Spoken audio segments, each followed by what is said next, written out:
તાલુકો સાગબારા જિલ્લા નર્મદા પ્રાથમિક શાળા દહલીવેર. હું ધોરણ 4 માં ભણું છું. આજનો મારો વિષય છે ડોક્ટર એપીજે અબ્દુલ કલામ જીવન ચરિત્ર વિશે. Doctor APJ Abdul Kalam. Doctor APJ Abdul Kalam એક પ્રખ્યાત વૈજ્ઞાનિક ભારતના 11મા રાષ્ટ્રપતિ હતા.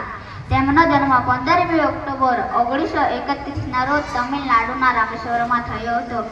ડોક્ટર એપીજે અબ્દુલ કલામ એરોનોટિક્સમાં નિષ્ણાત હતા. તેમણે ભારતના બેલિસ્ટિક મિસાઇલ પ્રોગ્રામના વિકાસમાં મહત્વપૂર્ણ ભૂમિકા ભજવી હતી. તેથી તેમને મિસાઇલમેન તરીકે પણ ઓળખવામાં આવે છે. ડોક્ટર એપીજે અબ્દુલ કલામને વિજ્ઞાનમાં અને તેમના યોગદાન અને રાષ્ટ્રની સેવા માટે પદ્મભૂષણ, પદ્મવિભૂષણ અને ભારત રત્નથી નવાજવામાં આવ્યા હતા.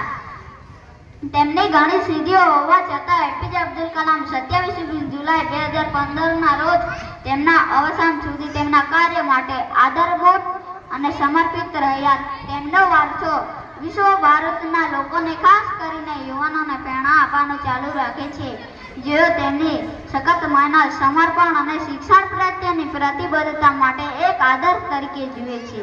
ડોક્ટર એપીજે અબ્દુલ કલામનું સૂત્ર હતું, સપના સાચા થાય છે પણ એ પહેલા સપના જોવા પડે છે. સપના વિચારોમાં પરિવર્તિત થાય છે અને વિચારો ક્રિયામાં પરિણમે છે. ભારત માતા કી જય.